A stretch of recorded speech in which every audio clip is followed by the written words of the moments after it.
Medieval Iberian lands were dotted with countless fortresses and castles, inspiring the name of one of the most powerful kingdoms of the Western Middle Ages, the Kingdom of Castile, the beating heart that gave rise to the Spain we know, and to an empire on which the sun never set. Get ready to discover the epic saga of a small rebellious county that became the famed Kingdom of Castile and changed the face of the world forever. Our story begins in the 9th century, against a backdrop of constant conflict. Much of the Iberian Peninsula, which the Muslims called Al-Andalus, was under the rule of the Emirate of Córdoba, one of the era's greatest cultural and military powers.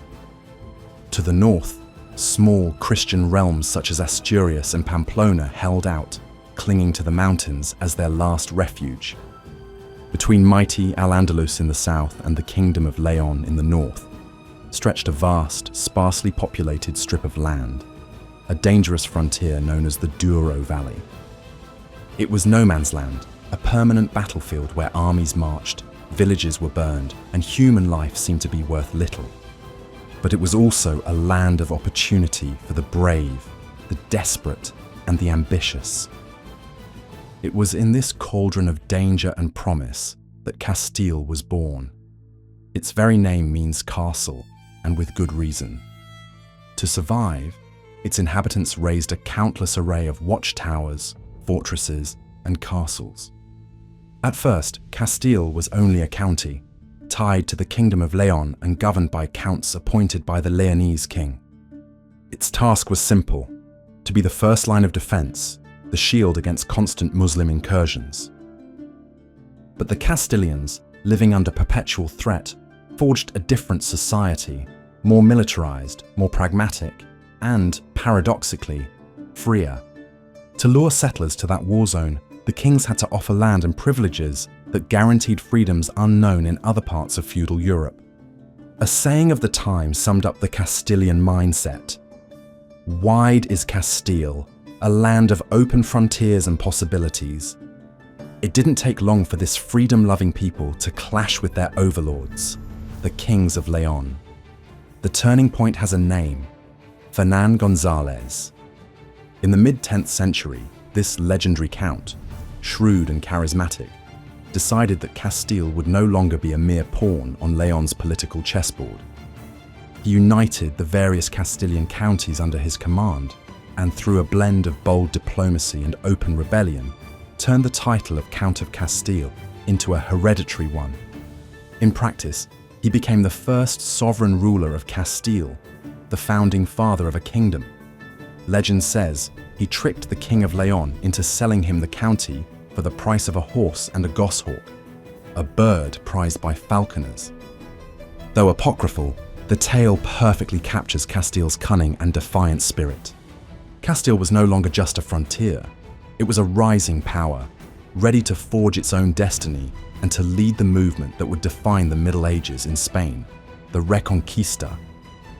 If the 10th century witnessed Castile's birth, the centuries that followed would see its meteoric rise, driven by a mission that united faith and the sword. The Reconquista was a long and complex series of wars, truces, alliances, and betrayals that lasted almost 800 years, and Castile sat at the eye of that storm. After the mighty Caliphate of Córdoba collapsed and fragmented into small Taifa kingdoms in the 11th century, the Christian realms of the north saw a golden opportunity. Castile, now united with Leon under kings like Ferdinand I and Alfonso VI, led the advance. The conquest of Toledo in 1085 by Alfonso VI was a monumental milestone.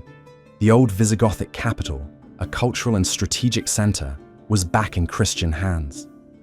The shock was so great for the Islamic world that it provoked intervention by new and formidable empires from North Africa. First the Almoravids, and then the Almohads. These new foes, their fervent warriors guided by faith, halted the Christian advance and dealt devastating defeats. The pendulum of war swung dangerously.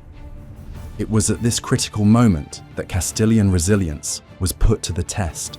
and the stage was set for the most decisive battle of the Reconquista.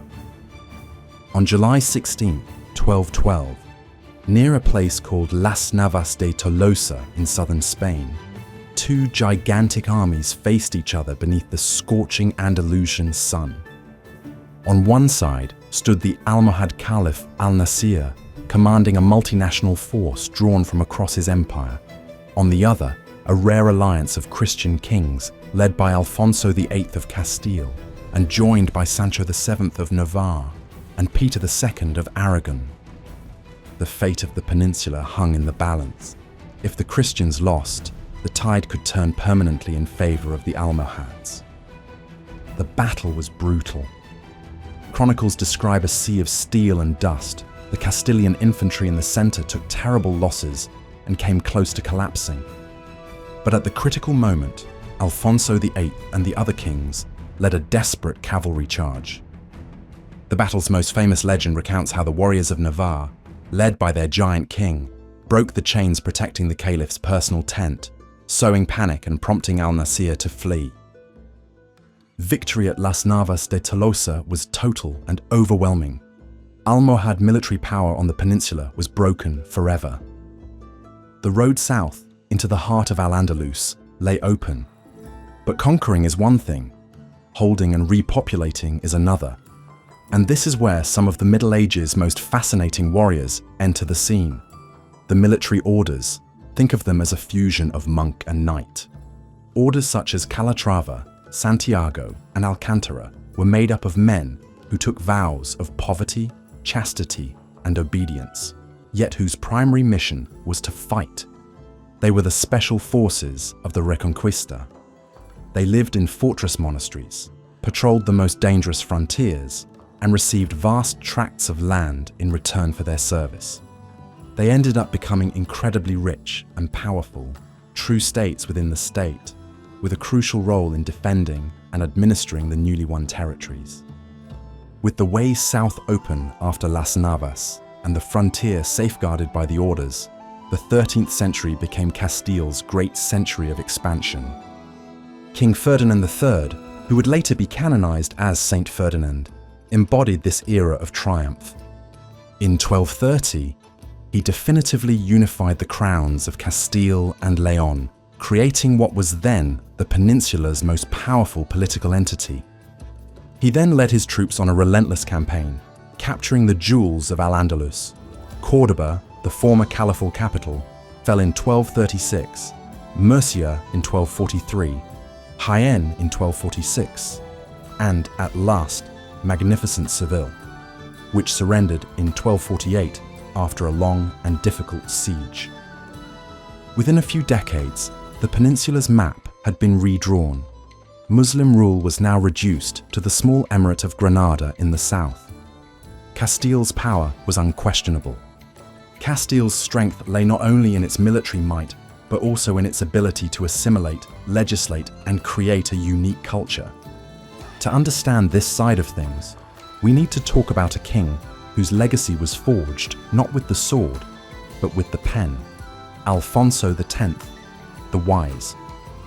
The son of the conqueror Ferdinand III, Alfonso X ascended the throne in 1252 with a different ambition. He dreamed of turning Castile into a realm of law, culture, and knowledge. His greatest achievement was undoubtedly his patronage of the Toledo School of Translators. Toledo, with its long history of coexistence among Christians, Muslims, and Jews, was a repository of wisdom. Alfonso assembled a team of scholars from all three cultures for a monumental task: to translate into Latin and, crucially, into Castilian the great works of science, philosophy, medicine, and astronomy that the Islamic world had preserved and enhanced from Greek sources. The impact was enormous. It was as though Europe, still deep in the Middle Ages, suddenly gained access to a lost library of knowledge. Works by Aristotle, Ptolemy, Euclid, and Avicenna spread, fueling the fire that would later become the Renaissance. It was a true bridge of knowledge between civilizations, and Castilian was its principal language. Alfonso X made a revolutionary decision. He decreed that Castilian, the language spoken by the people, and not Latin, would be the language of administration, justice, and culture. He personally oversaw the creation of major works in Castilian, such as the Historia de España, the first great chronicle of the country's history, and the Siete Partidas, a monumental legal code that would become the basis of law in Spain and its colonies for centuries. He standardized orthography and grammar, giving Castilian the status and structure of a major European language. Every time someone speaks Spanish today, they are, in part, speaking the language Alfonso X helped forge. Yet behind this cultural ferment, the kingdom was in crisis. Alfonso spent fortunes on his failed bid to be crowned Holy Roman Emperor. He faced rebellions from the high nobility, who resented his attempts to centralize power and impose equal laws on everyone. And at the end of his life, he faced the tragedy of a civil war against his own son, Sancho. Alfonso the Wise died in 1284, a bitter and disillusioned man, perhaps realizing that ruling minds was easier than ruling men. The 14th century crashed into Europe like an apocalypse. Climate crisis, famine, social revolts, and, above all, the Black Death shook the foundations of the medieval world. Castile was no exception. The land that had seemed so vast and full of opportunity now felt cursed. And in the midst of this crisis, a brutal dynastic conflict would plunge the kingdom into its bloodiest civil war. At the center of the drama were two half-brothers, sons of King Alfonso XI, Peter I and Enrique of Trastamara. Peter I, the legitimate heir, is one of the most controversial figures in Spanish history. To his enemies, and to the nobles he tried to subdue, he was Peter the Cruel, a paranoid tyrant who murdered his rivals without mercy, including several of his own half-brothers. To his supporters and to the common people he often shielded from noble abuses, he was Peter the Just, a severe but fair king who believed in the supremacy of the crown and of the law. Peter was an intelligent and determined man, yet also ruthless and distrustful, shaped by a childhood of intrigue and danger. Opposing him stood his half-brother Enrique of Trastamara, the eldest illegitimate son, charismatic and backed by most of the high nobility, who saw in Peter a threat to their feudal privileges. What began as a family quarrel quickly turned into total war, splitting Castile in two. And the conflict did not stay within the kingdom's borders. It became a secondary theatre of the 100 Years' War that ravaged France. Peter I allied himself with England and its famed warrior prince, Edward the Black Prince. Enrique, in turn, sought support from France and its dreaded White Companies, bands of mercenaries led by the brilliant strategist Bertrand du Guesclin. The war was a succession of fierce battles, sieges, and reversals. In 1367, at the Battle of Nájera, Peter I and the Black Prince won a crushing victory over Enrique and du Guesclin. It seemed Peter's throne was secure, but he made a fatal mistake. He failed to pay the Black Prince for his services. The English prince, offended and ill, withdrew from the campaign, leaving Peter exposed. Enrique, who had fled to France, returned with the new forces. The tide turned. In 1369, the drama's final act unfolded at Montiel Castle. After being defeated in battle, Peter was lured into a trap in du Guesclin's tent under the pretext of negotiations. There, he met his half-brother, Enrique. Chronicles say the two kings grappled in a fight to the death. Peter, the stronger, was on top, about to kill Enrique, when one of du Guesclin's men grabbed Peter by the feet, uttering the famous line, "I neither make nor unmake kings, but I help my lord." The move allowed Enrique to stab and kill his brother. Peter I's death marked the end of the Burgundian dynasty and the start of a new one, the House of Trastamara, Enrique II took the throne, but the price was high. The crown was in debt and weakened, and the nobility that had helped him gain power now demanded its reward, becoming more powerful and disobedient than ever. Instability seemed to be the new normal. Yet, it was precisely from this age of chaos that the solution would emerge, not from a battle, but from a marriage that would forever change Castile's fate and usher in modern Spain. The weak Trastamara kings, such as John II and Henry IV, known as the impotent, were unable to control a predatory nobility riven by factions. The kingdom seemed adrift, a rudderless ship on a sea of palace intrigues. Amid this uncertainty arose two figures who would rewrite history.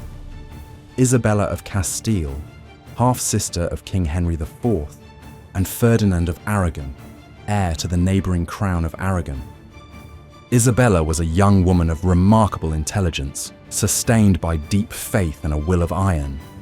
Spurned and kept away from court for much of her youth, she learned to navigate the dangerous world of Castilian politics. She refused the marriages her brother arranged to use her as a political pawn. Instead, she made a bold and risky choice: to wed Ferdinand of Aragon. The wedding, held in secret at Valladolid in 1469, was an act of political defiance. Ferdinand had to travel disguised as a merchant to avoid capture. The union of two powerful heirs without royal sanction enraged Henry IV, but Isabella and Ferdinand knew exactly what they were doing. They embodied the hope of order and stability. When Henry IV died in 1474, the succession question exploded. Isabella proclaimed herself Queen of Castile, yet her niece Joanna, nicknamed La Beltraneja because of rumours that she was the illegitimate daughter of the Queen, and a nobleman, Beltrán de la Cueva, also claimed the throne. Joanna was backed by a faction of the Castilian nobility and, crucially, by the powerful King of Portugal, who was both her uncle and suitor. The Castilian War of Succession became Isabella's trial by fire. While Ferdinand proved a brilliant military leader, Isabella revealed her political genius. She travelled tirelessly throughout the realm, securing the loyalty of the towns, reforming the army, and projecting an image of authority and legitimacy. The Battle of Douro in 1476, though militarily inconclusive, was a decisive political victory for Isabella, consolidating her support within Castile. The war ended with the Treaty of Alcazovas, which recognized Isabella as Queen of Castile. With the throne secure, Isabella and Ferdinand, soon to be known as the Catholic monarchs, launched a program of reforms to restore royal power. They created the Santa Hermandad, a policing institution designed to maintain public order and suppress crime, especially in rural areas and places beyond easy royal reach. They reformed the royal councils and the courts, replacing turbulent nobles with learned jurists, and established the famed Spanish Inquisition, an instrument to guarantee religious orthodoxy, but also a powerful tool of social and political control. Their joint rule was defined by the famous Concordia of Segovia, an agreement stipulating that they would govern together while each kingdom retained its own laws and institutions. With order restored at home, the Catholic monarchs turned their gaze to the last chapter of the Reconquista, the conquest of the Emirate of Granada. In 1492, after 10 years of war, the last Muslim ruler handed over the keys to the city. The Reconquista, begun almost 8 centuries earlier in a cave in the Asturian mountains, was at last complete.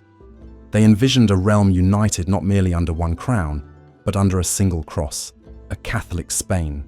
The tool for that coerced unification already existed: the fearsome Spanish Inquisition, created years earlier to police the faith of the conversos, Jews converted to Christianity, who were often suspected of secretly practicing their old religion.